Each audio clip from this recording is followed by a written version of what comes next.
Hi friends, అందరికీ hi. ఈరోజు Indian polity సబ్జెక్ట్లో కరెంట్ ఇండియన్ పాలిటీకి రిలేటెడ్గా కొన్ని ముఖ్యమైన పాయింట్స్ని చూద్దాం.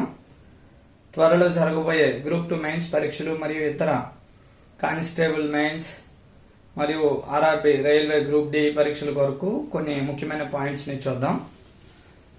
చూడండి, ముందుగా చూసినట్లయితే CAG controller auditor general of India. CAG అనగా controller auditor general of India. భారత రాజ్యాంగంలో ఆర్టికల్ వచ్చేసరికి 148 కాగ్ గురించి తెలియజేస్తుంది. భారతదేశంలో సంఘటిత నిధి, ఆగంతక నిధి అని రెండు రకాల నిధులు ఉంటాయి. 2 types ఆఫ్ ఫండ్స్ అంటారు. Consolidated fund of India, contingency fund of India.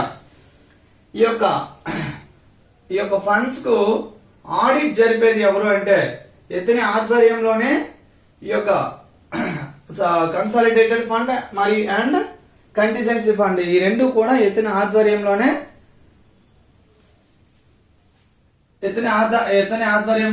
ఈ యొక్క ఫండ్స్ ఖర్చులు జరపబడును. సో దీనికి ప్రెసెంట్ చైర్మన్ ఎవరు అంటే కె సంజయ్ మూర్తి. కాగ్ ప్రస్తుత కాగ్ ఎవరు అంటే కె సంజయ్ మూర్తి. ఆర్టికల్ వచ్చేసరికి 148 important. Next attorney general AG. Attorney general article వచ్చేసరికి 76. భారతదేశంలోనే అత్యున్నత న్యాయ అధికారి ఎవరు అంటే అటార్నీ జనరల్. ఆర్టికల్ వచ్చేసరికి 76. ప్రస్తుత అటార్నీ జనరల్ ఎవరు అంటే ఆర్ వెంకటరమణి. చూడండి, పార్లమెంట్ లో సభ్యత్వం లేకుండా పార్లమెంట్ సెషన్స్ లో పాల్గొనే అధికారం ఎవరికి ఉంటుందంటే ఈ యొక్క అటార్నీ జనరల్ కు ఉంటుంది. తర్వాత మనం చూసినట్లయితే ఈసీ ఎలక్షన్ కమిషన్. ప్రస్తుత ఎలక్షన్ కమిషనర్ ఎవరు అంటే రాజీవ్ కుమార్. ఇతని యొక్క పదవీ కాలం 2025 ఫిబ్రవరిలో ముగుస్తుంది. ప్రస్తుత ఎలక్షన్ కమిషనర్ ఎవరంటే రాజీవ్ కుమార్, గుర్తుపెట్టుకోండి. ఆర్టికల్ వచ్చేసరికి 324.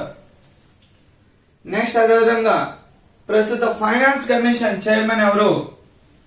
ఫైనాన్స్ కమిషన్ చైర్మన్ ఎవరు అంటే అరవింద్ పనగారియా.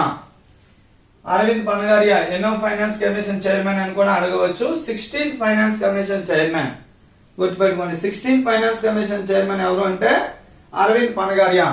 మరి 15th వచ్చేసరికి ఎన్కే సింగ్, నందకుమార్ సింగ్. నెక్స్ట్ ప్రస్తుత సుప్రీంకోర్టు ప్రధాన న్యాయమూర్తి, present supreme court chief justice of India ఎవరు అంటే సంజీవ్ ఖన్నా. గుర్తుపెట్టుకోండి, ప్రస్తుత సుప్రీంకోర్టు ప్రధాన న్యాయమూర్తి ఎవరు అంటే సంజీవ్ ఖన్నా. ఆర్టికల్ వచ్చేసరికి 124. Next national commission for BC commission chairman. ప్రస్తుత బీసీ కమిషన్ చైర్మన్ ఎవరు అంటే హన్స్రాజ్ గంగారాం అహిర్. ప్రస్తుత బీసీ కమిషన్ చైర్మన్ ఎవరు అంటే హన్స్రాజ్ గంగారాం అహిర్. నెక్స్ట్ ప్రస్తుత చూడండి, ఆర్టికల్ వచ్చేసరికి 340. నెక్స్ట్ ప్రస్తుత ఎస్సీ కమిషన్ చైర్మన్ ఎవరు అంటే కిషోర్ మక్వానా.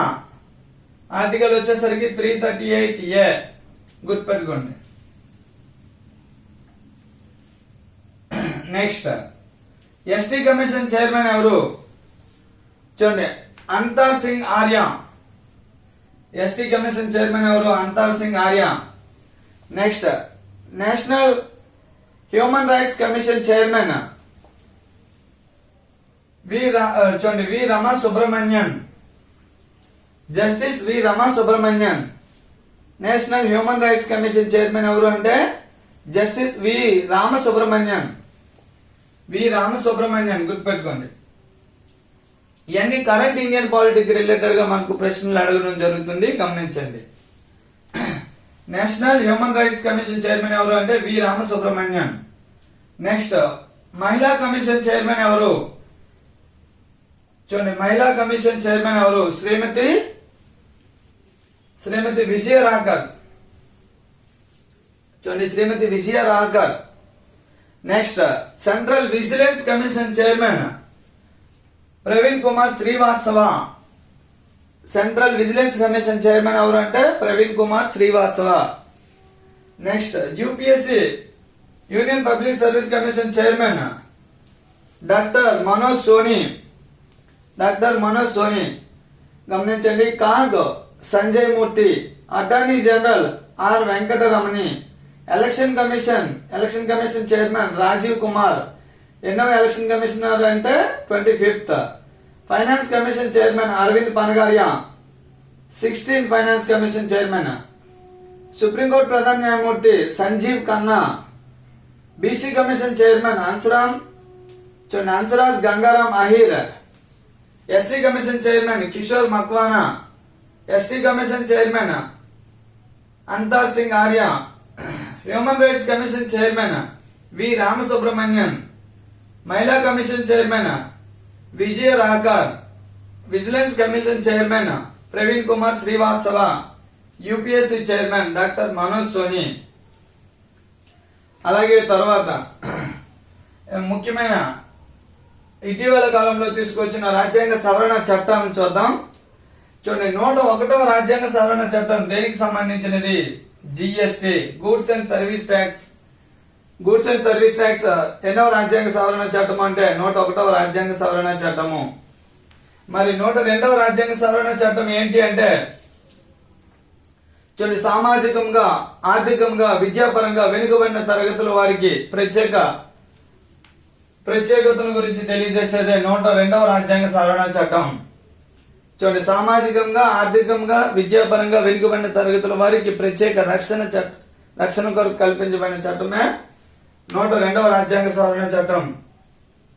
మరి 103వ రాజ్యాంగ సవరణ చట్టం దేనికి సంబంధించినది అంటే ఎకనామికల్లీ వీకర్ సెక్షన్ కొరకు ఉద్దేశించబడినది. 103వ రాజ్యాంగ సవరణ చట్టం దేనికి సంబంధించినది అంటే ఎకనామికల్లీ వీకర్ సెక్షన్, ఆర్థికంగా వెనుకబడిన వర్గాల వారికి ప్రత్యేక రక్షణ కొరకు ఉద్దేశించబడినది ఈ 103వ రాజ్యాంగ సవరణ చట్టం. వారికి ఎంత శాతం రిజర్వేషన్ కల్పించారంటే 10% రిజర్వేషన్ కల్పించడం జరిగినది. నెక్స్ట్ 104వ రాజ్యాంగ సవరణ చట్టం దేనికి సంబంధించినది అంటే లోక్సభ మరియు రాజ్యసభలో ఆంగ్లో ఇండియన్ సీట్స్ వారికి సెపరేటంగా ఆంగ్లో ఇండియన్ సీట్స్ కేటాయించడం జరిగేది కదా, దానిని తొలగించడం జరిగినది. 105వ రాజ్యాంగ సవరణ చట్టం ఏంటి అంటే 102వ రాజ్యాంగ సవరణ చట్టం ఏదైతే తీసుకొచ్చారో దానికి అనుసంధానంగా రాష్ట్రాలకు అధికారాలు కల్పించడం జరిగినది. అది 105వ రాజ్యాంగ సవరణ చట్టం. మరి 106వ రాజ్యాంగ సవరణ చట్టం చూసినట్లయితే మహిళలకు